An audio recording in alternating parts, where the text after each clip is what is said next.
ગુજરાતમાં ચાલી રહેલી ઈંધણ પુરવઠાની સમસ્યામાં હવે ફળોના રાજા કેસર કેરી ફસાઈ ગઈ છે। રાજ્યમાં અત્યારે ખેતીની મહત્વની સિઝન માથે છે, ત્યારે ખેડૂતોને પૂરતા પ્રમાણમાં પેટ્રોલિયમ પેદાશો નથી મળી રહી। પરિણામે ઈંધણ મેળવવા માટે ખેડૂતોએ એક પંપ પરથી બીજા પંપ ભટકવાનો વારો આવ્યો છે। આ પુરવઠાની અનિયમિતતાના કારણે ટ્રાન્સપોર્ટ ઉદ્યોગને કમરતોડ ફટકો પડ્યો છે, જેની સીધી અને માઠી અસર હવે કેસર કેરીના વેપાર પર જોવા મળી રહી છે। ગીર પંથકના આંબાના બગીચાઓમાંથી તાલાલા યાર્ડ સુધી કેસર કેરીની ભરપૂર આવક તો થઈ રહી છે અને મોટી સંખ્યામાં ખેડૂતો પોતાનો માલ લઈને માર્કેટ યાર્ડ પણ પહોંચી રહ્યા છે, પરંતુ ટ્રાન્સપોર્ટ વાહનોને જોઈતું ઈંધણ ન મળતા બહારના વેપારીઓ ખરીદી માટે આવવાનું ટાળી રહ્યા છે। પરિણામે યાર્ડમાં કેરીના બોક્સનો મસમોટો ભરાવો થઈ ગયો છે। વેપારીઓની માંગ ઘટતા ખરીદી તદ્દન ધીમી પડી છે અને ટ્રાન્સપોર્ટ વ્યવસ્થા ખોરવાઈ જતા કેસર કેરીના 10 કિલોના બોક્સના ભાવમાં અંદાજે 250 થી 300 રૂપિયાનો મોટો ઘટાડો નોંધાયો છે। ખેડૂતોને આ વર્ષે સારા ભાવની આશા હતી, પરંતુ તેની વચ્ચે હવે આર્થિક નુકસાન સહન કરવાનો વારો આવ્યો છે। આ ગંભીર પરિસ્થિતિને ધ્યાનમાં રાખીને તાલાલા એપીએમસી દ્વારા સરકાર સમક્ષ વેપારીઓના વાહનો માટે પૂરતું ઈંધણ તાત્કાલિક ઉપલબ્ધ કરાવવાની માંગ સાથે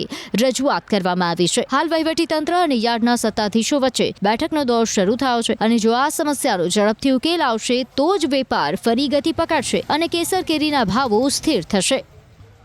કેરીની અંદર આ વર્ષે છે ને 4 વર્ષ પહેલા કાંઈ હતું નહીં, આ વર્ષે તો ઉત્પાદન છે, આગળ પાછળ છે ઉત્પાદન, પરંતુ કેરીની પરિસ્થિતિ એવી છે કે અત્યારે જે ડીઝલની પરિસ્થિતિને ઉભા હિસાબે કેરીનો ભરાવો તાળા યાર્ડમાં બહુ થઈ ગયો છે, જેને હિસાબે આજે ખેડૂતોના ભાવમાં સહન કરવાનો વારો આવી છે। માર્કેટમાં એ અસર આવી છે કે તમને કોઈ બહારના જે વેપારીઓ કેરી લેવા આવતા હતા, અન્ય મોટા જે શહેરોમાં છે એને ડીઝલને હિસાબે કોઈને ગાડીઓ મળતી નથી, એટલે એ વેપારી તાલાળા પહોંચી નથી શકતા।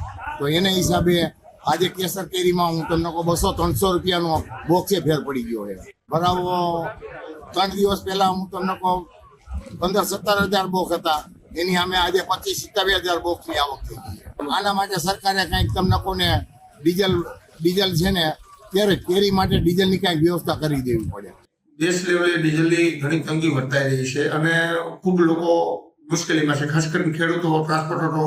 અને હવે આની અસરની વાત કરવામાં આવે તો માર્કેટિંગ યાર્ડમાં છેલ્લા 2-3 દિવસથી વધતા ઓછા અંશે ડીઝલની અસરો ભાવમાં ટૂંકમાં દેખાવા મળી છે, કારણ કે અત્યાર લગી જે કેરીની ગરાગી હતી તે ખાવાની ગરાગી હતી, હવે થોડાક વધતા ઓછા અંશે બહારની પરપ્રાંતની ગરાગી લાગી છે, જેને ગાડી લોડિંગ કરવામાં થોડા ઘણા ઇસ્યુ થવા માંડી ગયા છે। જેવી કાલ અમારી પાસે માર્કેટિંગ યાર્ડ બજાર સમિતિમાં 2-4 ફરિયાદો આવી હતી, જેને અનુલક્ષી અમે આપણા સાંસદ શ્રી રાજેશભાઈ ચુડાસમા, એમએલએ શ્રી ભગવાનભાઈ બારડ તેમજ અન્ય પદાધિકારીઓને અમે રિક્વેસ્ટ કરી, કલેક્ટર સાહેબને રજૂઆત કરી અને કાલે જે અમે રજૂઆત કરી હતી એનું આજે મામલતદાર સાહેબ સાથે બેઠક કરી અને આવનારા દિવસોમાં સુખદ નિર્ણય આવે અથવા એની કાંઈ વ્યવસ્થા ઊભી થાય તેવી તંત્ર દ્વારા કસમકસ ચાલુ છે અને આવનારા દિવસોમાં એનું સુખદ નિરાકરણ આવે એવી અમારી અપેક્ષા છે।